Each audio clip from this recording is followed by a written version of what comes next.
called fake news. Fake news. You are fake news. It's all fake news. Fake news. It's phony stuff. It didn't happen. It's all fake news. All right, everybody. And we are back. Welcome back to another episode of The World Gone Mad. And I had a bit of a technical issue there. I started to show up and then things went wrong. So it's, I don't have a very strong processing power in this laptop. So you get a lot of issues when you want to do something grand. But anyway, welcome back, everybody. We're going to talk about the ancient past, technology, things coming back in terms of healing technology. So many things are coming back rapidly, and we need it right now. So I want to get into that a little bit. And also, it was fascinating because now with the political situation and Iran is a boogeyman, but when you look at Iran or ancient Persia and all the great things, we know Egypt, the pyramids and all that stuff, but look at what's standing in Iran today. It's just incredible. I want to show you some of these pictures. You may have seen it already or not, but we so easily forget these things. And, Trump even in 2018 said he wanted to destroy some of these things. This guy is a complete psychopath. Let's look at this here. What you can find there. Look at this. That is amazing. Look at that. Still standing there in Iran today. This is so incredible. Just the feeling of seeing them. And sometimes when you see the AI versions or you think being there, that just this goes into sacred geometry. The feeling of beauty and power and stature. It gives you such an amazing feeling to see all that and to think about how it must have been. So this is just incredible.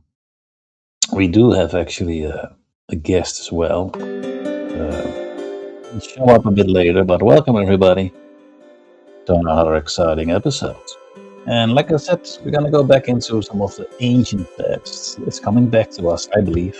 And old knowledge, old healing ways, sound healing, and the mind-body connection, the food, and the trees, the plants, and all the great medicines that we have to keep us good. Generally, there's no real reason to not be good, actually. There's so many things that can keep us well. So, I think it might be time to move to the first topic. And that is copper. 9 powerful reasons why drinking from copper could change, might change your body. So we're going to go into that. Hope everybody is well. I did some shows on hemp in Moringa and things, and we'll do more of that because it has to be promoted, but it has to be actively used. It's really so many things now that are coming up that are really actually a real promise for a better tomorrow. So I do like to put that out there. All right, let's take a look at the copper then. Let me get that one up here. Give me a second, make sure everything is good. Yeah, all right. Here we go. And I have, of course, remove this picture first. Yep. Remove, and then we add the other one to the stage. All right. Here we go. So, kicking off with copper. Here we go. Another very interesting thing to get some more knowledge about, or knowledgeable about. Here we go. Hey there, viewers! Welcome back to another video. Did you know that copper is an essential mineral for your body? In fact, it was the first metal to be worked by early humans. Its usage dates back to the ancient civilizations in Egypt, Greece, and Somalia. It's been incorporated into pretty much everything ever since, including household products and money. There have been several claims regarding the usage of copper cups and bottles, along with their health benefits. Storing water in a copper vessel is said to boost your immunity and digestion. Slows down aging? Helps in weight loss? How much of this is true? Here's how drinking from a copper container will have a positive impact on your body. Quickly, before we get into the actual benefits,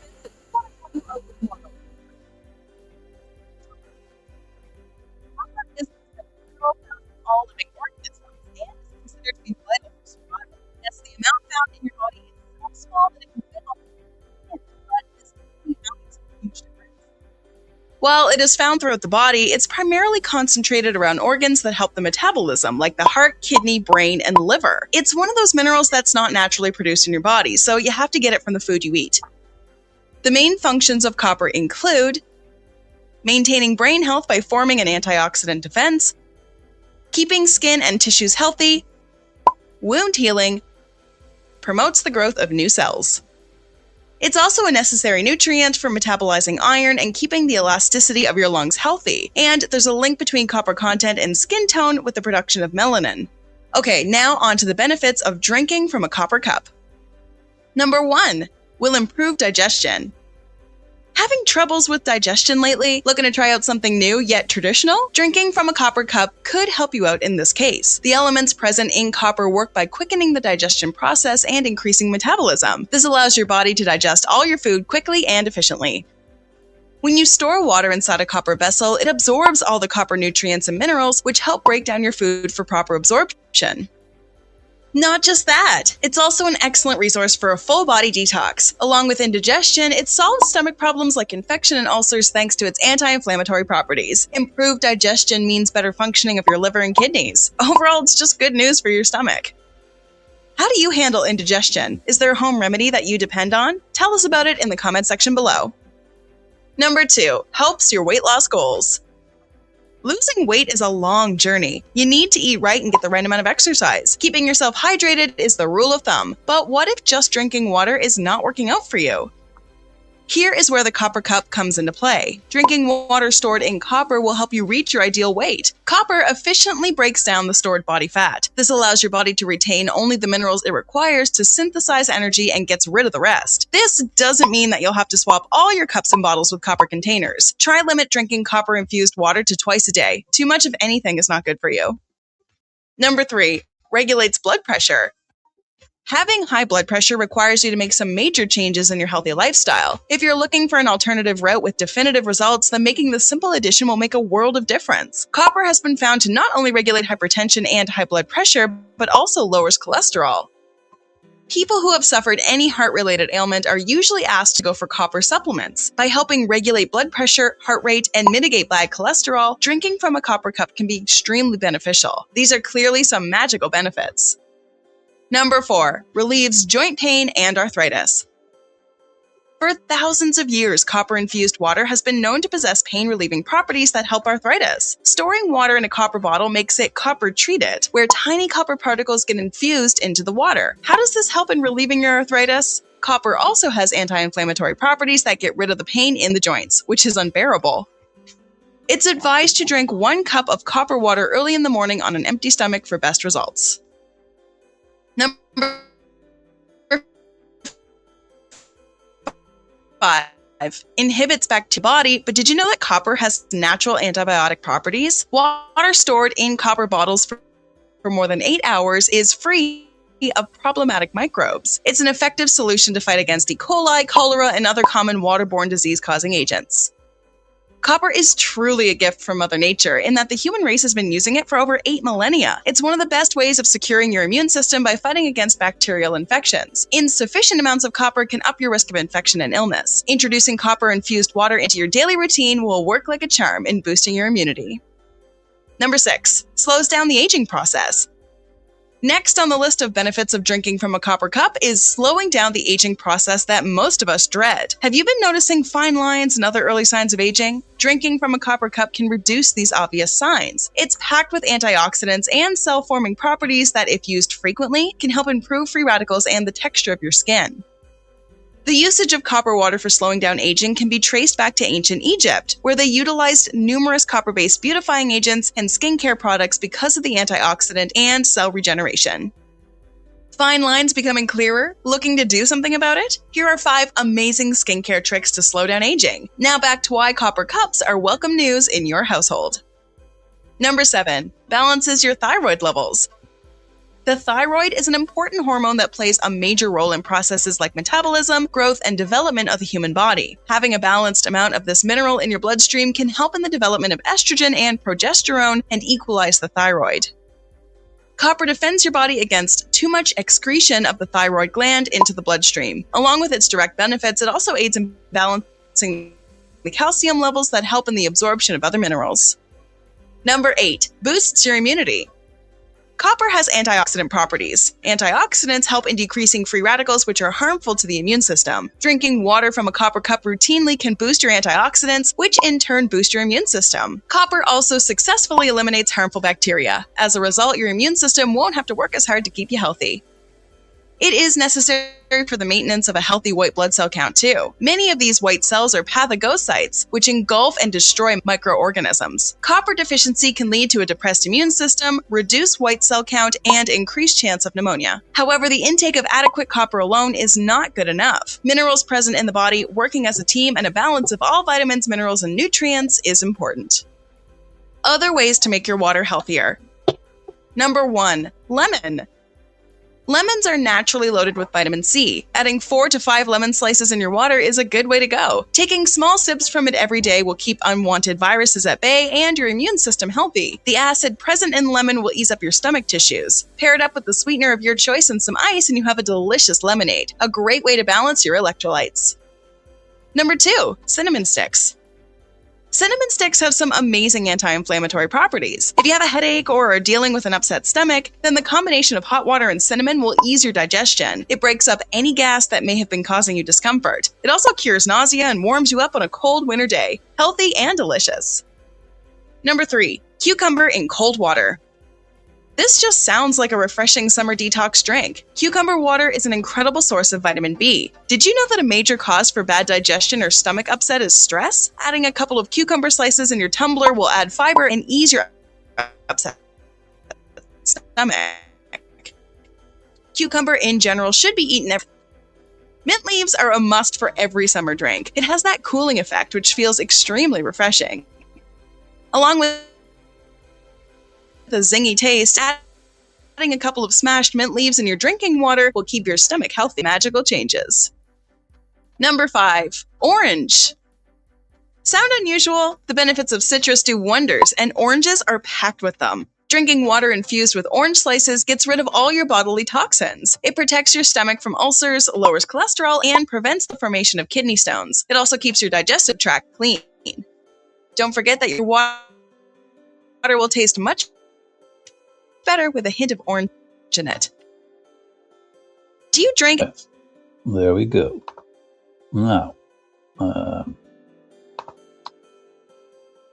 put this out of the way. Okay, so copper, look into it. It's still reasonably affordable. Of course, all these prices going up because of the economic problems in the world.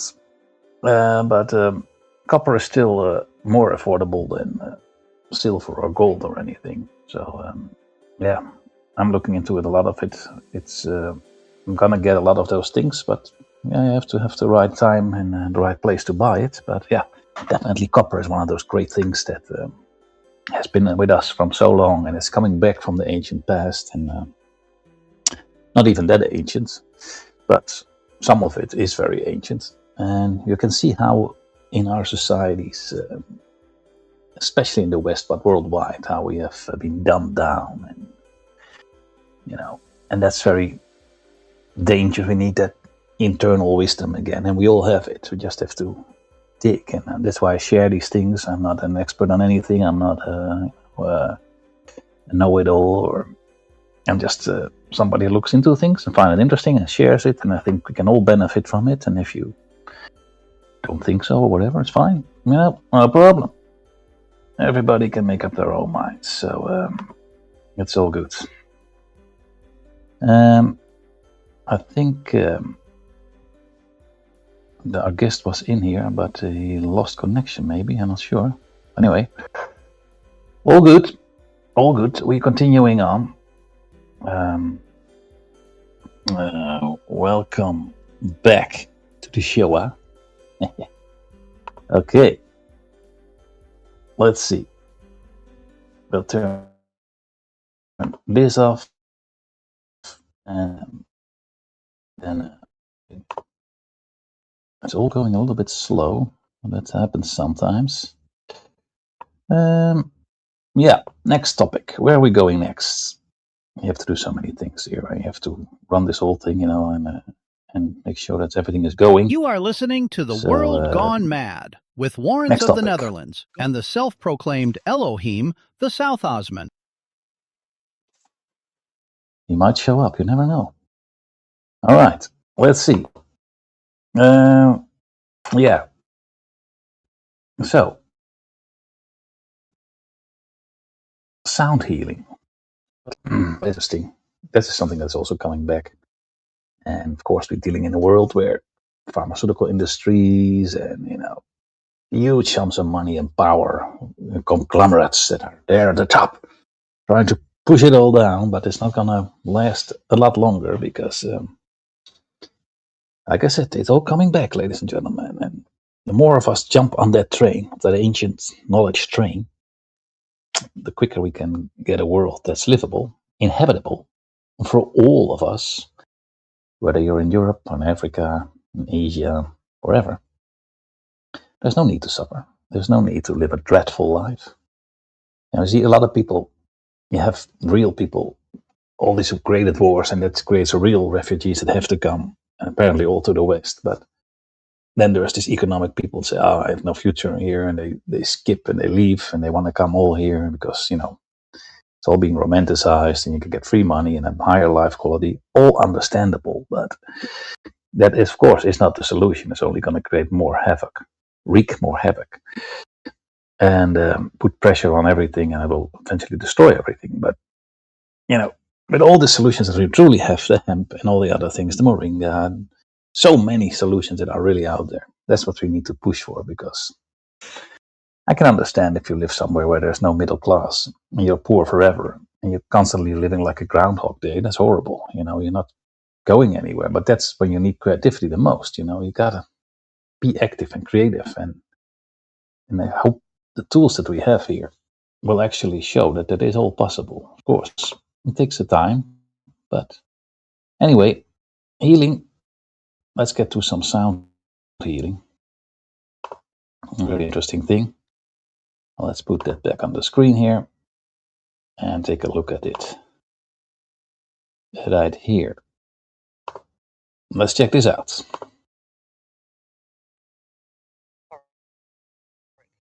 Physically, measurably, architecturally, sound, vibration, resonance itself. That knowledge wasn't lost. It was deliberately shut down. Every cell in the body responds to vibration. The brain operates in measurable frequency bands, delta, theta, alpha, beta, gamma. Organs resonate at specific ranges. Sound can organize matter. Somatics proves this visually. This isn't spiritual talk, it's physics. If sound can shatter glass, it can also rebuild cells. Here's where it gets serious. Cathedrals, temples, mosques, and stone circles weren't designed for sermons. They were resonance chambers. These weren't places of worship. They were acoustic instruments. These buildings don't just sound good. They do something to the body. Stained glass was never decoration. Every color carries a specific wavelength. Every pane was chosen, shaped, and positioned within. When lost through patterned glass, it didn't just illuminate the space, it modulated frequency. Those shifting colors created interference patterns in the air and the body. And when that light was paired with chant, drone, or organ tones, something precise happened. Entrainment, breath slowed, heart rhythm synchronized, the nervous system settled into coherence. People didn't go to church to be lectured, they went to be retuned. Before belief was enforced, the body was calibrated. Sound was never random, and it was never harmless. Long before modern medicine, people understood that the human body is an oscillating system, organs, tissues, and the nervous system all responding to vibration. Different frequencies didn't just sound different, they did different things. Low frequencies grounded the body. Mid-range tones stabilized emotion and breath. Higher harmonics altered perception, awareness, and internal coherence. This is why ancient cultures didn't just listen to sound, they applied it. Chanting wasn't prayer, it was a rhythmic breath control combined with sustained tone, directly stimulating the vagus nerve and regulating the stress response. Monotone recitation wasn't religious theatre, it was a way to hold the brain in specific states, calm, receptive, synchronized. Even the tuning mattered. When sound is slightly off, the body compensates. When sound is precise, the body relaxes into alignment. That knowledge didn't disappear. It became destabilized and harder to control. So the practice was stripped down, marked, and rebranded as superstition. Churches stopped chanting. Organs were detuned or removed. Spaces designed to resonate were softened, carpeted, dampened. Remained was ritual without function and healing without frequency.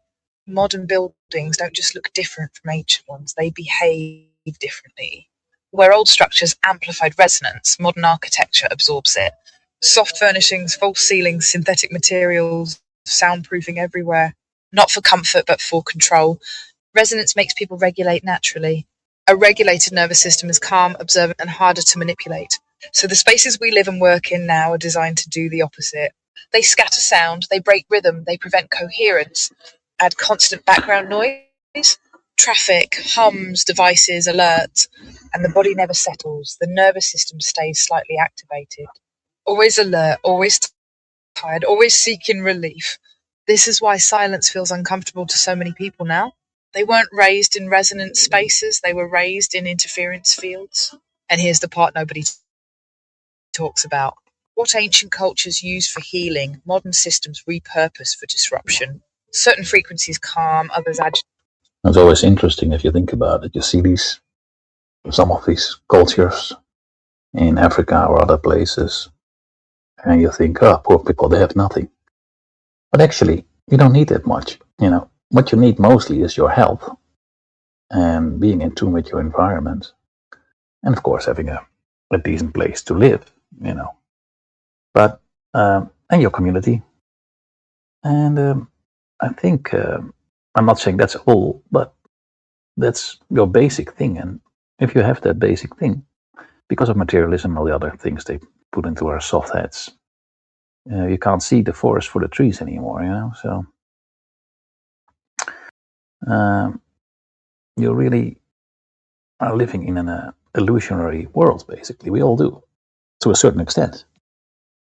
And I find it very important to see through that and to realize actually what real living is. And I'm not saying I have the answer, I'm just saying ask yourself that question.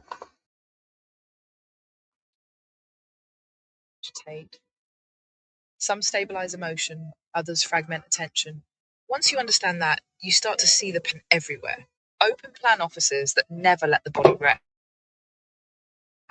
Music tuned for stimulation, not harmony.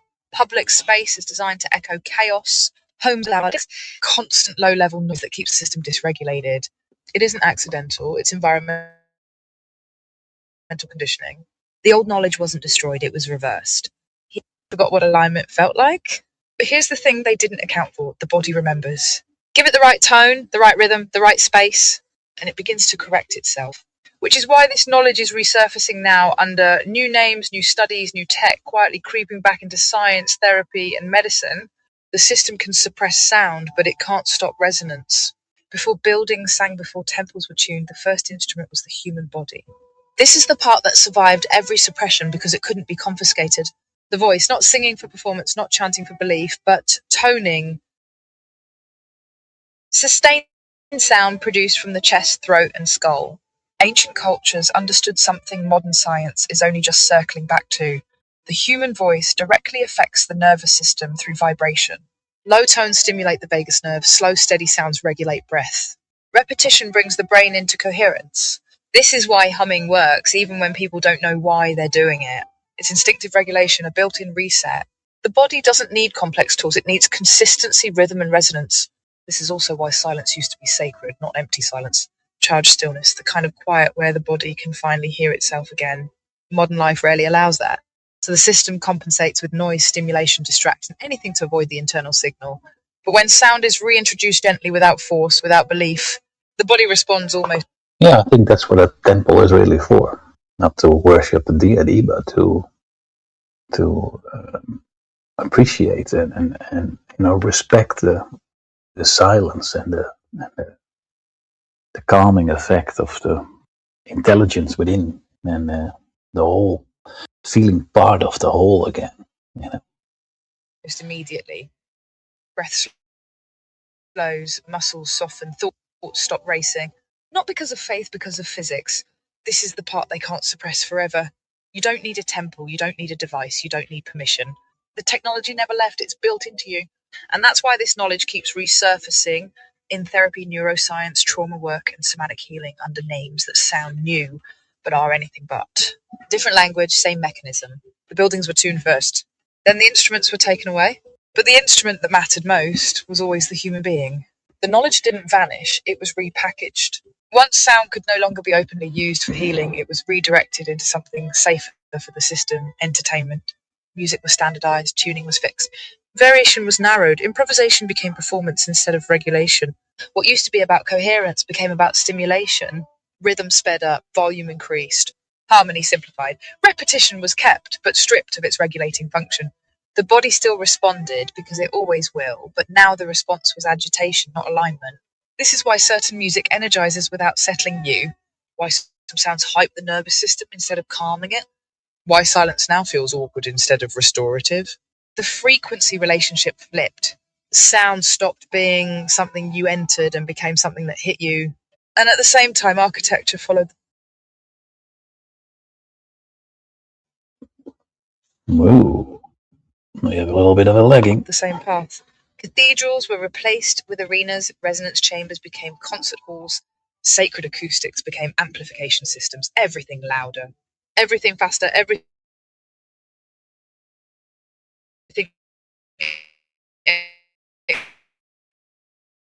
external. Not because people changed, but because control, a regulated body asked questions, a disrupt. Healing sound didn't disappear, it was drowned out, buried under noise, buried under spectacle, buried under constant input. But the tell is this. Even now, people instinctively seek certain sounds when they're overwhelmed. Rain, waves, low tones, repetition, humming without thinking. The body remembers what works, which is why this knowledge keeps resurfacing. Not as religion, not as ritual, but as wellness, somatics, nervous system regulation, sound therapy, trauma-informed practice. New labels, same mechanics. The system can rename it, it can commercialize it. It can slow it down, but it can't stop resonance from doing what resonance does. And that's where this story is heading next. Because once you understand how sound was inverted, you start to recognize where it's being reclaimed. Yep, and that will give me a great bridge to go back to Steve Osanic and Dr. John Sarno about the mind-body connection.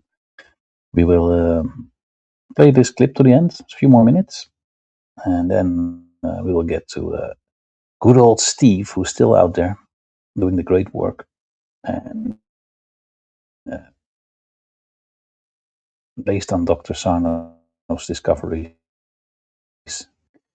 the mind-body connection. Sound was turned into entertainment before buildings were muted, before time itself was standardized. Sound was used to organize reality.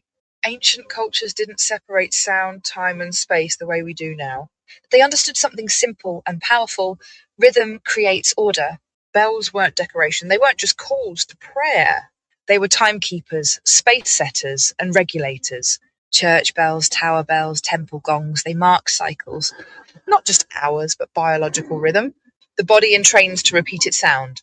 When bells rang at regular intervals, people didn't just know what time it was. Their nervous systems stayed synchronized with the day. This is why towers mattered. Height wasn't about dominance, it was about range. A single tone released from elevation could pass through stones, streets, bodies, and homes. It unified space.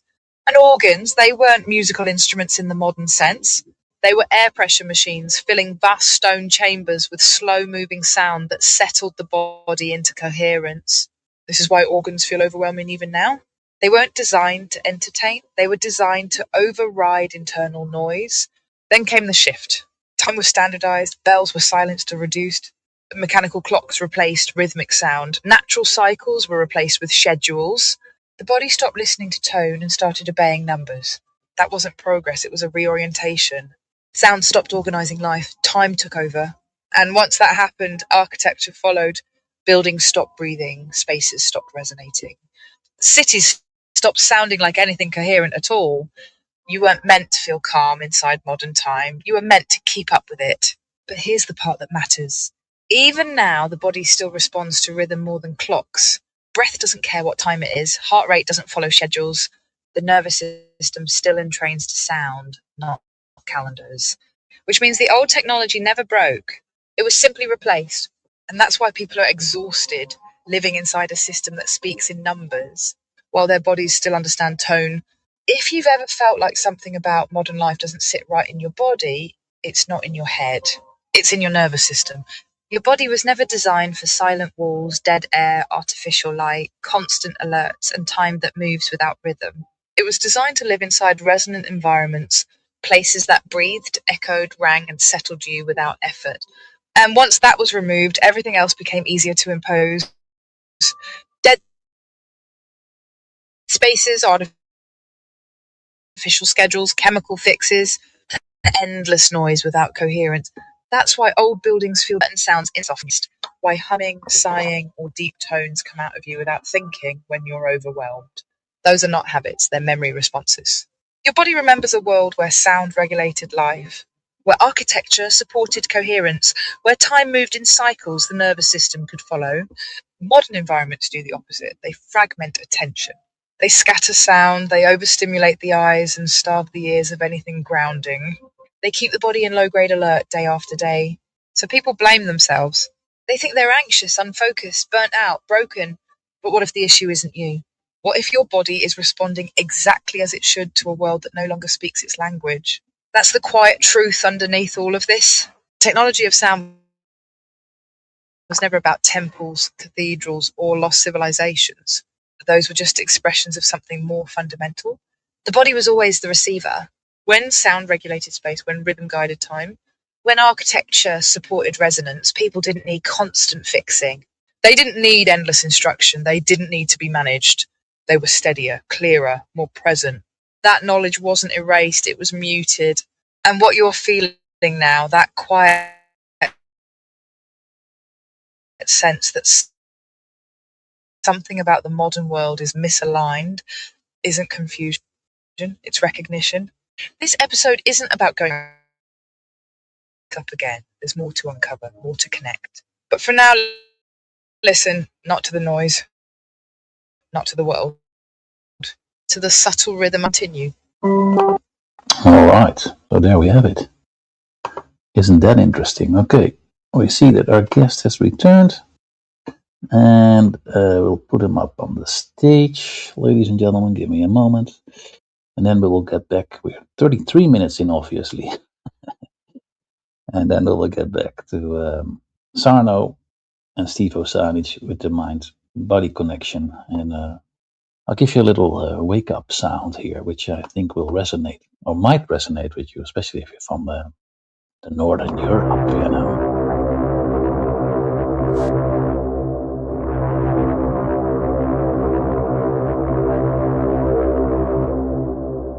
Yikes. Well, we got our guest back on the show, the great Elohim himself. Welcome back. G'day, Lawrence. How you doing? How are you? Yeah, I'm doing all right. Yeah, doing fine. I'm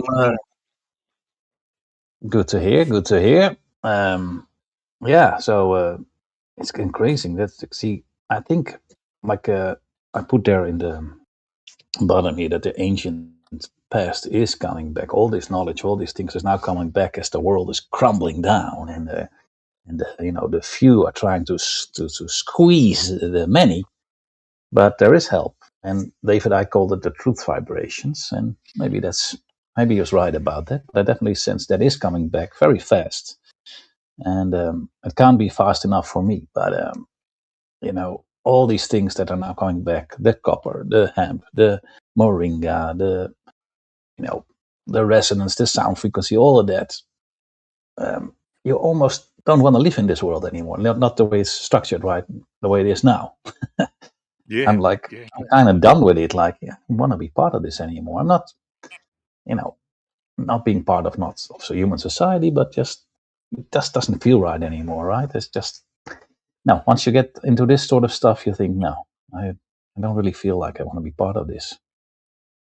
No, it's all so unnatural. It just, but they're lashing out. They know that, people's awareness, they're in a, information age, like war against them, really, because I think Hillary Clinton even said that a few years back, what was that? She said we're in an information war.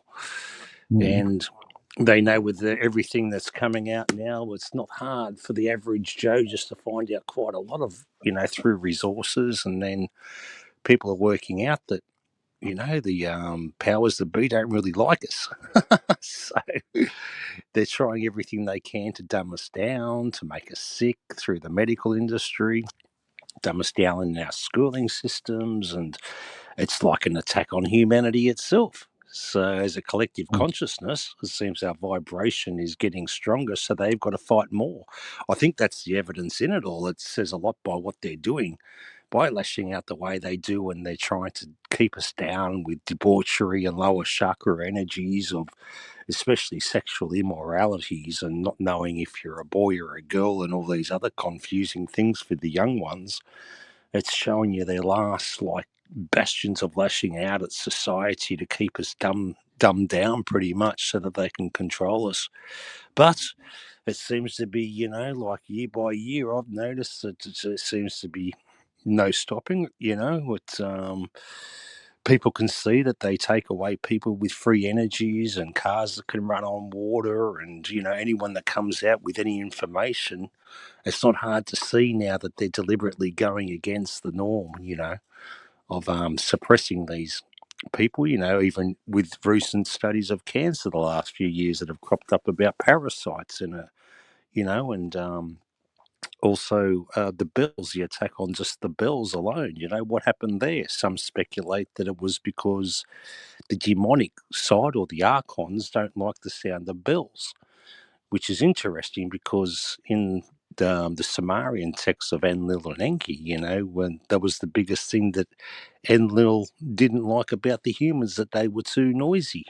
So there might be some truth in that, were they banging away on bells and a certain frequency that the demonic forces don't like? Another possibility. But yeah, man, exciting times to be alive. That's for bloody sure. Yeah, absolutely. It's gonna be either it's gonna break through and change the whole thing, which is definitely possible. I'm 100% convinced now with everything I've seen over the last years that if that would be implemented, the hemp thing, the moringa, the frequency thing, all of it, copper, and you name it, if that comes back, it will change everything. And that's what I mentioned before in other episodes, that this is so important also for the youth to have something that will bring about a real change and will bring about a real promise of a better tomorrow. So, and that's what we need, because we've been fooled so much at least the last 100 years, but before that too. Been so, sent down the wrong path. And that's why people get delusional, because young people, a little bit more clever, know that things are wrong. And especially now, you see it's really the younger generation. They're not stupid, but they also sense that something is not right, and they don't. And when they go for jobs, they want to get the best money quickly, and it's also a time, and it's a different time. So, but that's not really the solution. The solutions are these things, and they are right there now, and it's the beauty that we can finally see it and feeling of it once you really start to understand it, and also the sacred geometry and all that stuff, and just the buildings. I put up earlier this picture from Iran, which is interesting because it's been really demonized. It's the Shah, it's extreme Muslims and all that stuff. But forget that ancient Persia was like Egypt, and it's still like that. So I'll show this picture here. Let me see. Then you see, it's incredible. And of course, Trump, this crazy psychopath in 2018, said he wanted to destroy it all. Yeah. Here, look at this. Incredible. This is in modern day Iran. Look at this. This is just incredible, man. Incredible. It's still standing there. This goes way back. I mean, imagine walking in these places, man, and the resonance is right, and people have true resonance, and the feeling of walking there. And I saw these images in one of the documentaries yesterday from Nathan Abadi, like with candles. At night you walk up and you see all these candles burning, and it's the night sky. The heat of the day is gone. You have the evening warmth, and you walk around these things, and there's like fruits and vegetable and markets, and like, oh man, that's how I want to live. In harmony with things, in harmony with people, because we are all human beings. We're different. We're not exactly the same, but in the end, we're all human beings. We all operate somewhat similar, and if we're not in that harmony, and then we get what we have today, and they play all that out against each other, so we get hate and violence and bloodshed, but there's no need for it. Really, there's no need for it at all, actually, and that all comes back being into the right frequency, and it's so important. And then history is also interesting, but I find that sometimes a bit tricky because you don't really know, and it's just somebody's sort of research, and it's fascinating. I love watching these things. I was watching yesterday about the Anunnaki and going back, and Chris even says that the Anunnaki were the ancient Frisians, but that's a bit of a stretch. I think that might be a bit of a stretch, yeah. But anyway, I mean, all of it is so interesting, and just look at this stuff, man. It's just, I don't know, man. They don't tell you this. This is the mind virus. This is the invasion they do with giving you a perception of things, and you don't know. A lot of people don't know what's there in Iran today. They know Egypt, the pyramids. They don't know about this, and now it's a hard time to go and visit it. But looking there, I think, oh man, I would love to visit those places. It inspires something within you. That's the thing, It's a bit like these ghettos, isn't it? They're all boxed and dull and look depressing. And I mean, these buildings were created before the people become like that. You know what I mean? They were the ghettos or the slums or the lower people that couldn't afford as much, and they were put out into these like so-called ghetto-y places. But look what they were just given. They weren't given any beauty. They were just given these slum-looking places, and it resonates with them. I mean, of course they're going to be depressed and all that sort of shit and have no respect or pride. There's no beauty. It's just a box-looking thing, you know what I mean? And there's just no inspiration there for them at all. Yet, just looking at some of these buildings, it's just like awe-inspiring. It's just then you've got the geometrics of it all, and it's just wow. It just goes, like wow. People put something into that you can feel it. It's just incredible. And then when they start up the organs and all that, well, you hear many stories of people going into stages of like euphoria and actually feeling better and actually healing themselves too in these places. It's incredible. Oh, absolutely. I mean, I have it even with plants. If you have a little place, you sit outside or even inside, and you decorate it with the right kind of plants, and it's just, you feel good. You're like, oh, it's just something. At least I do. I feel like, wow, nice. These things around, the green, the beauty of it. It's. We need that sort of this vibration. If you know that it seems like just a thing that's standing there, or but actually it has a resonance and a frequency, and it's just it's just so marvelous when you see it all, and it makes you think of the life quality, and you feel actually bad if you see, especially your parents or older people. They made it. They had a better life than the generation before them, but still you think, man, you don't have to be sort of that I'm not broken, but that worn out at that age. I think some people are still very active. I mean, Even my mother, she had some lady coming over. She was like 81, I think, and she still played tennis up till she was like 80.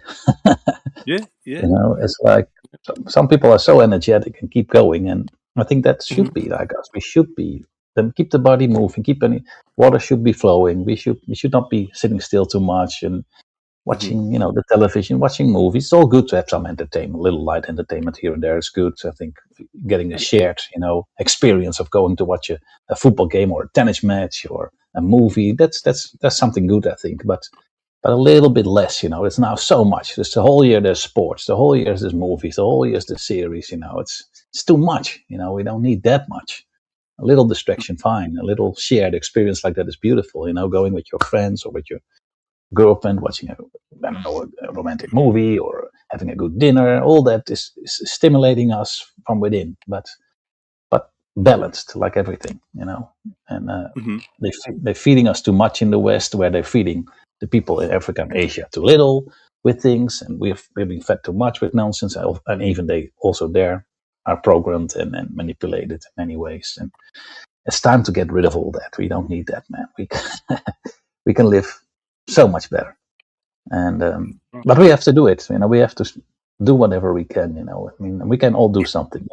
Some people can do a lot of things, other people can do a little bit, and I also myself, I'm not just preaching. I also have to do that. I have to constantly convince myself, come on, I can do a little bit more, and it takes time. It doesn't go from one day to the other. So I also have to do the work, but bit by bit. Sometimes, you got to push yourself sometimes, don't you? When we talk on the side, I don't feel like doing this, and you force yourself to go out that day, and you go, I'm glad I bloody did. It's amazing sometimes, like even making your bed, as petty as that might sound. I know I'm a big advocate on that. It's a bit of a pain in the ass. I'll wait till I get home. Just make it. You'd be surprised how it changes your day. You know what I mean? It's incredible. Just little things that you can do, little steps, and it can lead on to bigger steps during the day, or that might be it. And it just puts you in that freaking zone, man. Just like you said with the plants. Well, we're resonating off the plants are resonating off us. I mean, look what music does to plants. So if it's doing that to plants, what can it be doing to us? Says it all just there, I think, just in the plant species, let alone they're resonating, they're happy, you're getting happy. There's like pheromones that they're letting out, that's proven in Africa. There's a tree that once a giraffe bites it, they communicate with a certain like pheromone to each other that makes the leaves bitter. And you know what I mean? It's a constant communication, and dogs pick up on people. They say a dog's a good judge of character and things like that. There's a lot of truth in that as well, So they've even done studies where a tree, a plant has actually can pick up who done a crime. It is that with sensitive things several years ago. I don't know if they've actually been able to use it in crime scenes, but it's a proven fact that a plant can actually pick up if someone done something bad and you put them in the room, the plant will react to that same person. It's incredible. Incredible. Yeah, I think with dogs is also I think smell has a lot to do with it as well. Like some people who are a little bit,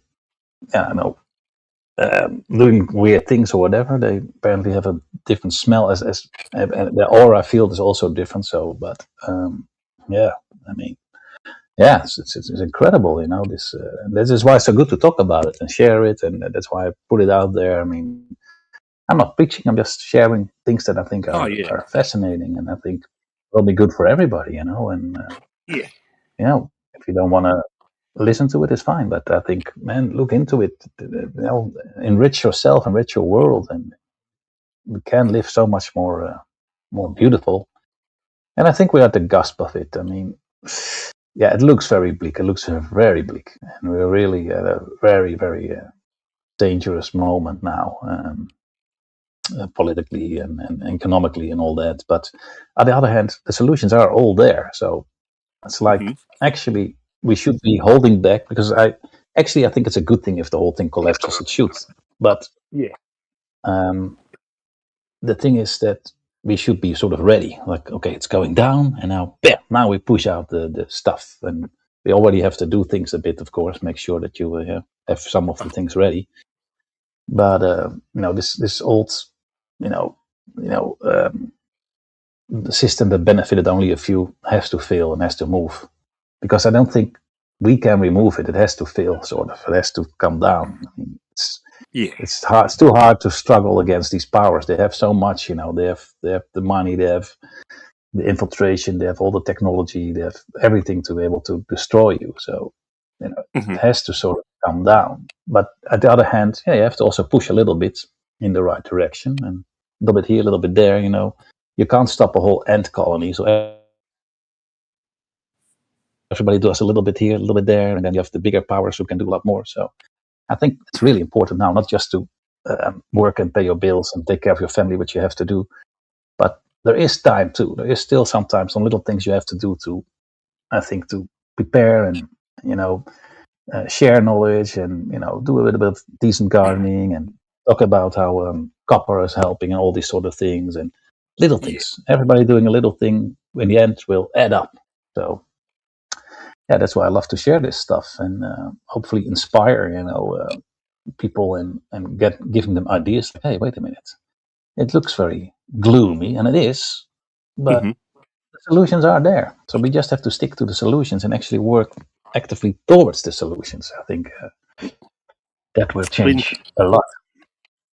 People might, get a bit, shit, copper, because copper is quite expensive, to buy the cups and all that sort of thing. But go to second-hand shops if anyone's got them, and you'll be surprised what people, a couple of dollars, that they don't realise the value of copper. Sometimes I've found in some of these places where I've bought mine, it's actually cheaper buying it like that than the price of copper. That a lot of these places don't know, like that an ounce of that copper could be worth, say, $5, okay? They've got a vase there, 2-ounce vase, that is actually, even though it's a vase, it's worth more in price of copper anyway. They just don't know because it's a second-hand shop. They're just getting rid of it. It's just someone's old, or deceased estate or something like that. You can pick up some bloody good quality copper utensils and that. So if money's a problem with people to start off, well, just look around at second-hand places, I don't know what they call them over there in your area. What do you call like a second-hand shop where people just give away things, even, and people can go and buy them? Just second-hand goods, Don't have to buy it all brand new. Yeah, that's true. You'd be surprised what you can pick up. Half of my things here are from, that's sort of a place. A couple of things I've had to buy brand new online, like a vase, a water bottle, and things like that. But I've got several other main items and a cooking item as well that, just virtually pennies on a dollar compared to, say, for instance, I've got a vase thing there that would be, I've got a pot there actually for $30, and this pot per weight would probably be worth about $80 in copper. This it's hard to explain what it is. It's a fairly solid one, but in the shops, looked it up to buy them, they can be up to several $100s, and that was just a second-hand shop, virtually brand new. You wouldn't even tell that it was even used. And I got it for whatever you call that. Nothing compared to what they charge brand new. So just look around. People, even for your garden, you can find old building sites, where they sell second-hand building materials, and get some copper pipes and throw that in the ground for your garden, stuff like that you can actually do. Or make your own pyramid up if you want, what do they call that, for food and also for yourself to meditate in, and make yourself copper pyramid up and all sorts of stuff, ground yourself, make grounding rods, and which is another thing for free, that we talk about things to buy and that, but what about the sun and just grounding? Free. It's just there. Breathing, lower abdomen breathing, meditating. So there's a lot you can do, like, of course, we don't want to be preaching to the choir of people that listen to this or make ourselves out to be Mr. Know-it-all or guru, but we, like you said, we're just sharing ideas that we've come across, and, we try our best on, we're no one perfect ourselves, but, we try and know some things that we like to share as well, and I think that's important for little things that people might have overlooked, and oh shit, yeah, I could be doing that, just you're feeling sick, at least go sit out without your shoes on in a chair and get some sunlight, well, back in the turn of the century, that was virtually the practice of hospitals, wasn't it? Just wiggle them out and in the sunshine. Now look at the hospitals these days; they're like a morgue. You don't go to hospital to get well. They reckon you're just stuck in this. Yeah, not very healthy. No, I hated hospitals. I absolutely hate hospitals. I mean, even you think about the most important thing is the right food, and the food you get is so disgusting. It's like, yeah, it's just. But you need in a hospital. You need healing centers, not hospitals. But actually, you don't have to be sick. But yeah, it's true. It's like it's just things that better life, and that's what you want to see. You want to see a better life quality, and not just okay, I'm going to get a better job, earn more money. Yeah, of course, that's helpful. Sure, if that's what you want to do, and you can do it, sure, do it. But I mean, we have to think a little bit beyond the materialism, what they put on us. Of course, I love a beautiful city. I mean, even this picture here, like New York City. I mean, I love these beautiful cities, but it's nothing compared to what it could be if we really use the right technology and the right knowledge and all the other stuff and being less crowded. I mean, being in crowded places is also not so healthy. But yeah, there's just so much. But let's get back to the mind-body connection, because I wanted to get back to Sarno and of course his other great buddy Steve Osanis. Now I played this clip already on other episodes that we did, so I just want to pick it up here in this interview. The relationship with the self, that's good. We go there. And Steve is one of the great advocate of Sarno's work. Of course, he wrote his own book, a great book. And yeah, let's listen a bit more to what he has to say. This is about the mind-body connection. So talking about chronic problems, chronic back pain, chronic knee pain, chronic elbow pain, whatever it is. It's real pain, but it is not coming from the back, the knee, the elbow, whatever. It's coming from emotions and traumas that you couldn't face. So basically, the brain tries to protect you and sending it to a certain body part. So that's just to give a little bit of explanation, the short version. Now let's get back here to Steve and his interview here. Right, and I have goosebumps hearing you share that, because this was so profound for me. And because when I was really, really sick and I was suicidal and I couldn't eat and was really thin and I was in my parents' spare room, and it was just the darkest times. And if you were a magician and you came to me and you said, or a genie in a bottle, and you said, I grant you a wish, my wish would have just been the symptoms. Every thought was consumed. The symptoms. They were the highlight of the story. They were the front and center. They were everything, right? And what I got was so much better. What I got from doing the TMS healing was so much better. Like if you had have just wiped away all my symptoms and left my life the way it was, I was miserable. I thought it was just the symptoms. And that's why I was miserable. But actually, I was just miserable in everything. Reverse that order. Yeah, a lot of people will write to me and say, "Steve-O, please help me get my old life back." I said, "You don't want the old life back. It's the one that got you into this mess. How about a new, better life? Better." Then they start to think, "Oh yeah, maybe that would be better." Sometimes they think, "Oh, the old life was going well." It really wasn't, because it was leading you to where you are today, in the bottom of the pit, right? And so it's, once you hit the bottom, the only place to go is up at some point. So some people do have to get worse. I hate to say that, before they'll open up to this. But yeah, I made sure that in my first book, The Great Pain Deception, the very first line in the book is, life is relationship. I made sure that absolutely. was it before the book even started. Absolutely. And this is also what Krishnamurti said. Life is a movement in relationships because you're always related to something, be it your dog or your the plants in your house, your family, your society, your country, and all that. So yeah, it's the most important thing, and that's why communication is also such an important thing. And communication, you can even tie it back to vibration and all that sort of stuff. So yeah, it's a good point to think about that. If I come along and just heal you on the spot, what have you really learned? Okay, you're better. You can walk again. Stand up and walk. Do the Jesus trick. But you haven't really gotten it. So sometimes, I don't, like he says, you don't want to see people suffer. You don't want to see people in pain. But to a certain degree, in order to get it for you, to really understand it all, you need a little bit of it, unfortunately. I mean, I hope as little as possible, but it also depends a bit on yourself, how open you are. And that's what he was talking about also in this interview earlier, that being open is very important, being open-minded and broadening your horizon always, that's very important. So let's listen a bit more to Steve.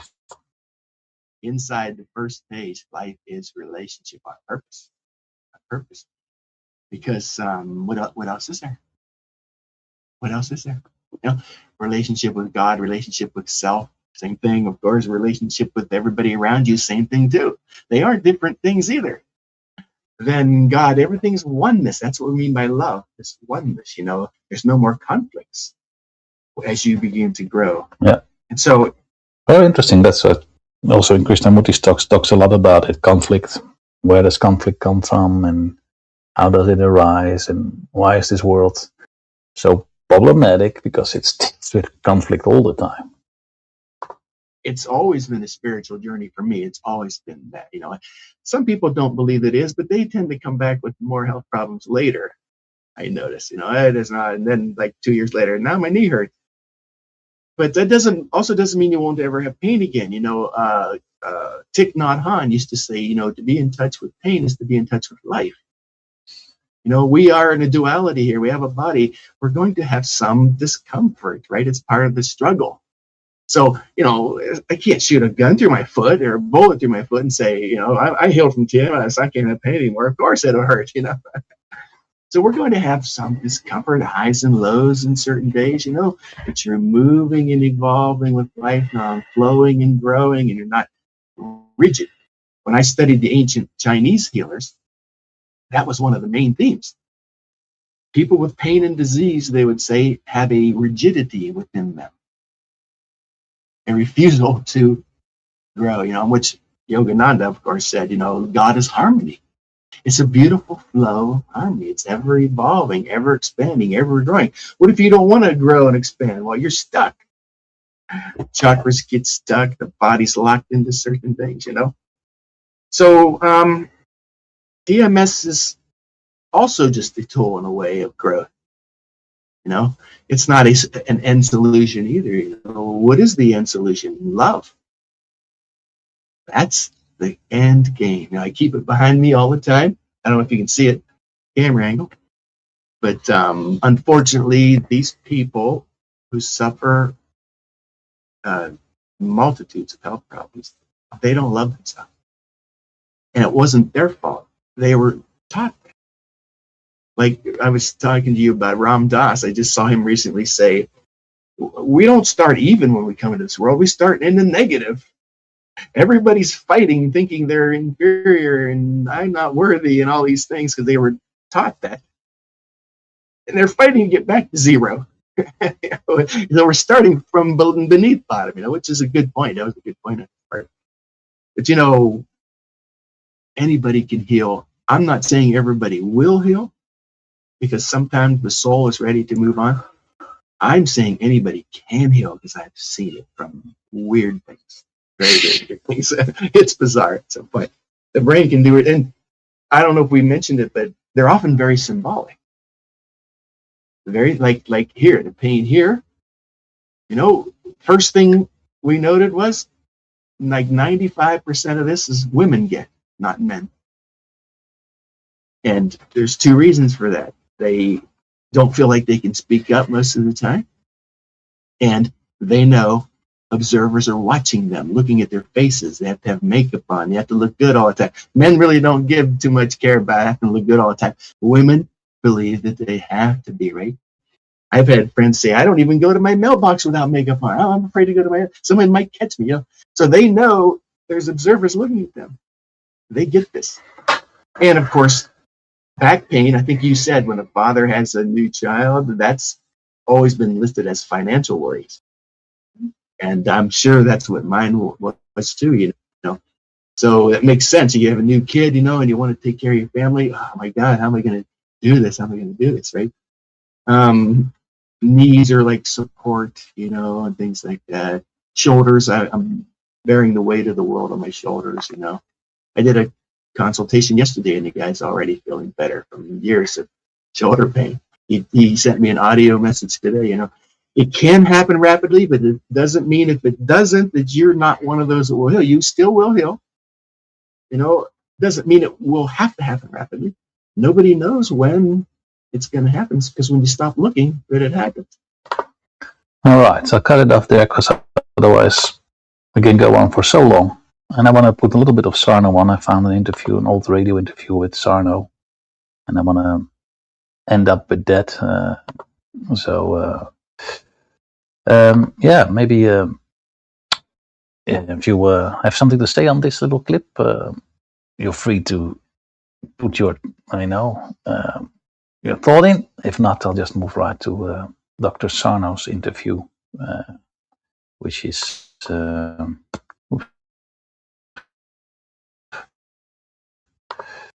me see. This must be somewhere from the 80s. Of course, he wrote the book Healing Back Pain, but it goes a lot further than just back pain. But it was really a great eye-opener. So it's 40 minutes at the beginning is just introduction, so I'll just skip a little bit of that. And then we'll go to Sarno here. Let me put that back and listen to him. The one who started it all pretty much. So, let me see. Area in medicine. Tonight, the way that he came to my attention, controversial physicians. The way that he came to my attention is that many years ago in the 1980s, New York Magazine ran an investigative report on back therapies. Apparently, the investigative journalist who was looking into various forms of back therapy had back problems, and he visited a variety of therapists to be found within Manhattan. And he tried a little bit of this. He went to a conventional doctor. He went to alternative practitioners such as acupuncturists, chiropractors. He did Tai Chi. He did Feldenkrais.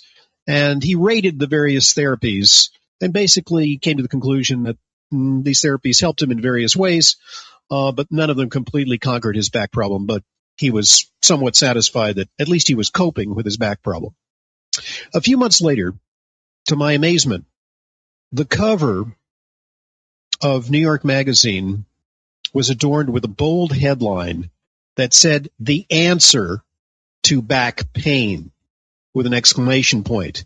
And in it, the author divulged that he had discovered a paradigm that completely abolished his back problems.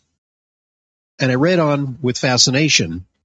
And that's where tonight's guest comes in, because at the time, he had just written a book called Healing Back Pain. And it was a book that revolutionized the world of pain treatment and really set the medical establishment on its ears, got people arguing, created great controversy.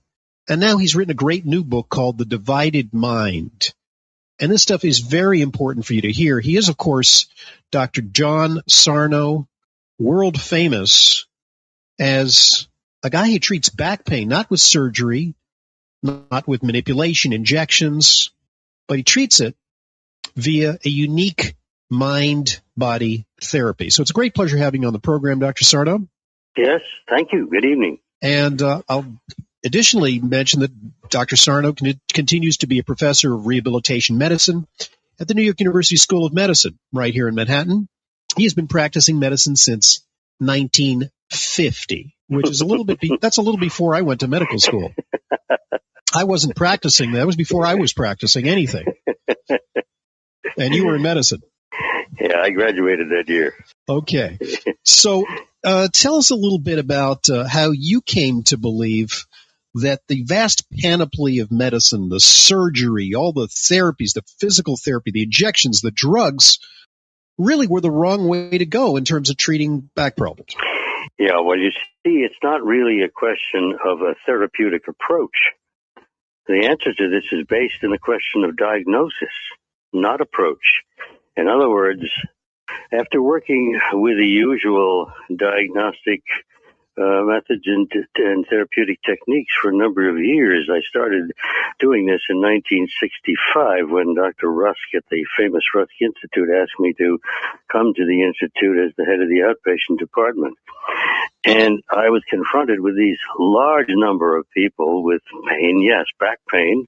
Actually, these days, I see people with pain in the back, the neck, the shoulders, the arms. It's really musculoskeletal pain. You can have it anywhere. And you have seen literally thousands and thousands of patients over medical career. If you look at the simple numbers, I think since about 1980, I've seen about 500 new patients a year. And so you can see what that adds up to. Actually, it even goes back further than that. At any rate, it's a question of diagnosis, not treatment. The treatment follows the diagnosis. And what's the diagnosis? That these very real pain things, and that's the thing that one has to make absolutely clear, this is real physical pain, is actually initiated by the brain in an attempt to protect people from feelings that are inside and that the brain considers to be very painful, very dangerous, and things of that sort. Now, ordinarily, when you say that, a lot of people would say, well, Dr. Sarno is accusing us of malingering, of making up symptoms, of trying to get out of, say, work or get on disability or something like that. From the truth. In all the years that I've been doing this work, I think I can't remember one single person who was truly a malingerer. And so that really isn't in the picture at all. These are people that have had pain in these various locations. And as you mentioned a moment ago, the reporter from New York Magazine had been everywhere and tried everything. Indeed, most of the people that I see these days still have been everywhere and tried everything before somehow or other they've come into contact with this idea. Writing a number of books on the subject has been helpful because people will get to see them, or friends will say, I think you ought to read this and take a look at it, and so on. So a lot of people can be exposed to the idea. No, these are real physical symptoms, and they're based, as I said, on, to make it, very simple, stresses and strains in our lives. And these stresses and strains can produce internal reactions that the brain considers to be, very painful or even very dangerous, like intense anger, for example. I think that's one of the most important things, that we very often are being protected from the intense anger that we have at an unconscious level. So you're saying that the body creates pain almost to distract us from something that would be more difficult to experience, an experience of tremendous fear or helplessness that may be very primal or childish in You origin. put it very well. That's exactly what happens. And so this is actually a type of theory that harkens back to Freud, Sigmund Freud, that we block experiences, that we keep them in our unconscious. Well, yes. One of the interesting things is that, yes, Freud introduced the world of medicine to the unconscious. And indeed, he pointed out that many things are repressed and kept in the unconscious. But paradoxically, when confronted with this particular disorder, which he described many, many years ago, on 2 different occasions in the medical literature, he said, no, that's not caused by the brain. That's organic. However, I think the brain is using it for psychological purposes. But even the great Freud was not aware that these pains are literally brought on by the brain. Yes. Okay. Now, what if a patient comes to you, as they often do, bearing MRI in hand that shows clear-cut evidence of a disc herniation or some sort of spinal malformation, and they point to it and they say, "Doc, this is where they say my nerve is being pinched here. I need an operation." Isn't that a clear-cut evidence that the problem's not in the brain, that it's organic, that it's physical, there's actually a cause? Well, first I should tell you that at least 75% of the people I've seen over these years have come to me with MRIs like that. Or X-rays. I started this before MRIs existed. So it would seem it would be impossible to make them better. But you see, here's the rub, as our friend Shakespeare said. These structural abnormalities are real and they are there, but they are not the cause of the pain. This is an enormous misconception in medicine. It is assumed by all the doctors that a herniated disc must be the cause of the pain. Well, I will tell you, Doc, you and I are both physicians. There is no evidence in the medical literature that this is so. Well, actually, I will echo what you say, because there have been studies where they've given radiologists MRIs of either sufferers of back pain or non-sufferers of back pain, and they've blinded the radiologist to the actual condition of the patient. And so they'll pick up a MRI and they'll say, "Well, this guy is obviously going to be in a lot of pain. I can see it because they have this, this, and this." And then it turns out that the patient is fine, does not have any symptoms at all, and vice versa sometimes. Well, exactly. And in 1996, a paper was published by a doctor named Maureen Jensen and her colleagues, in which they did MRI on, I think it was something like 98 patients who had never had back pain in their lives. And she found that only 36% of them had normal discs. The rest of them. So in other words, if you look for a culprit lesion causing the pain, you will find it even if there's no pain. Exactly. All right. Important point. Can you hold that thought? Because we need to get to a break. When we come back, we'll examine further this very controversial notion. All right. So there's about 4 or 5 minutes left. We'll play this out and then we'll wrap this one up. And I think we've put across some very interesting things to consider. That we needn't cut nor medicate nor therapeutize nor acupuncture. What we need to do is we need to investigate the source of the problem, which is the mind itself when it comes to a vast array of pain syndromes. That's the message of Dr. John Sarno in his new book, The Divided Mind. I'm Dr. Ronald Hoffman, and this is Health Talk.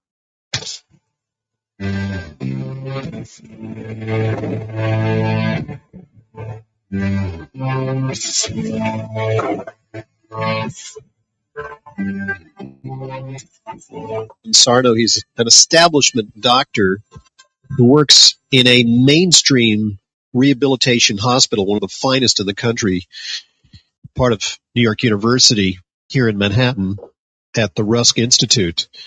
And his contention is that back surgery, medication for back problems, even alternative therapies like chiropractic, acupuncture, massage, various healing modalities of this kind make absolutely no difference when it comes to healing back pain, and that the key is the mind-body connection. Dr. Sarno, can you illustrate this principle with some cases that you've seen? I mean, there are literally hundreds of cases that you describe in your books, but just give us some examples.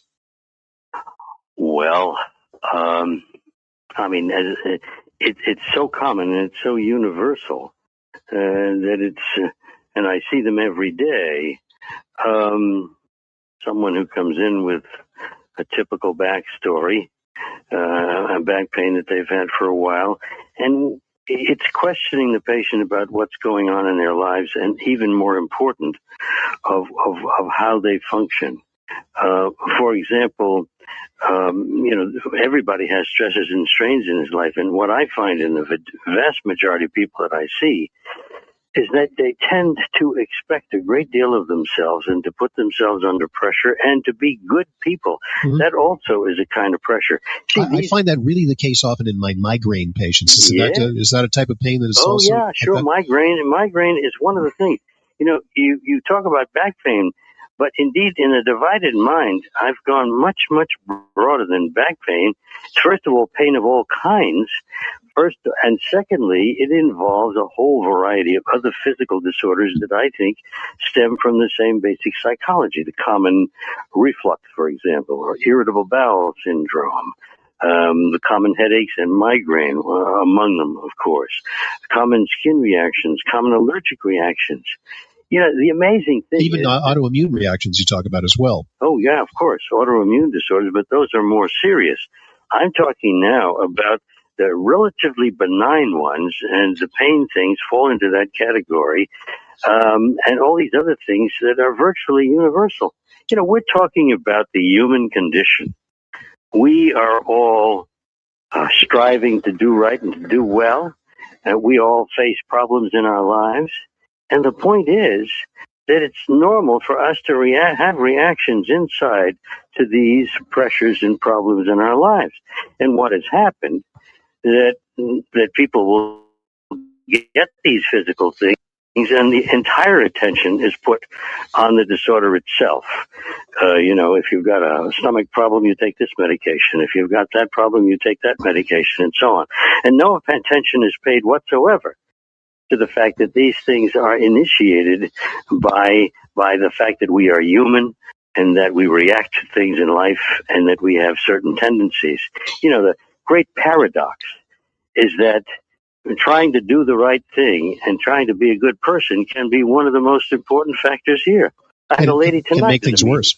Yeah, a lady tonight in the meeting who we said, you know, you want case histories. She was talking about the problems in her family amongst her sisters and so on. And she said, and I try to make everything good. I try to patch up and be the peacemaker. Well, if I tell you that indeed is the major reason why this poor lady has been having back pain, because all of these pressures that she puts on herself actually. Wow. Well, that's a great ending. I mean, this is just a part of the interview. It goes longer, but I'm out of time anyway. At least the time that I wanted to spend. So, I mean, that's just incredible, really. Incredible. So, let's see. We're going to have a few more minutes left if our guest wants to chip in on this. This is just really, really profound, you know. Even if you want to be good, you put too much pressure and the pressure will get into the body and then you start experiencing a lot of uncomfortable pain. So, yeah, I find that amazing, and I think it's really good to look into it. Get his books, The Divided Mind, Healing Back Pain. You know, I would suggest some people actually heal from just reading the book. So it's very profound information. Anywho, did our guest have something to say on it? You want to chip in a little bit in the last minutes here? No, pretty much concur with what he said there. Yeah, it makes a lot of sense. I think we put up on the last one about, you know, a lot of women have problems. Yeah, it's just with, yeah, the thoughts, the mind, stomach issues when they've had an abortion, you know, from the guilt and resentment of all that, of doing it, and yeah, that with the back pain, you know how people soak in, isn't that interesting? Oh shit! Got cut out. Lost the connection there. Unfortunately, yeah, true. The guilt was a good point that he was bringing up there. The guilt, like having an abortion, and gets into the mind. Obviously, you know, it's a very, you know, I guess traumatic experience and traumas itself. So it's very important to heal traumas, and there are more and more ways to heal traumas. And sometimes you even don't know you have them. That's a whole other thing. You're not even aware that you have them. Even if you think you have, it goes usually back to childhood, but some people who consider themselves to have a good childhood, there's still little bits and pieces in there that can have a profound effect, and it will linger. So this whole examining, fleshing out, being open, and flow, let it flow, and it has to go out. The more stuck it gets in the body, the more stuck you are in the mind, the more stuck it gets in the body, and you suffer. And like we heard before, a little discomfort will be part of life. That's okay, and you learn from it too. You grow stronger. Chronic pain, constant fear, and all that stuff. Of course, that's overriding the system and gives us so much problems. All right. Well, thanks everybody. There was another interesting episode. 1 hour and 25 minutes. The world's gone mad. More to come. We'll take it easy with these videos, but there will be a lot more. And I'd like to thank everybody, and I hope it helps, and you find something in life that will definitely improve your life. All right. Thank you, everybody. Have a good one, and I'll catch you on the flip side, as they say. Adios. It's called fake news. Fake news. You are fake news. It's all fake news. Fake news. It's phony stuff. It didn't happen. It's all fake news. It's called fake news. Fake news. You are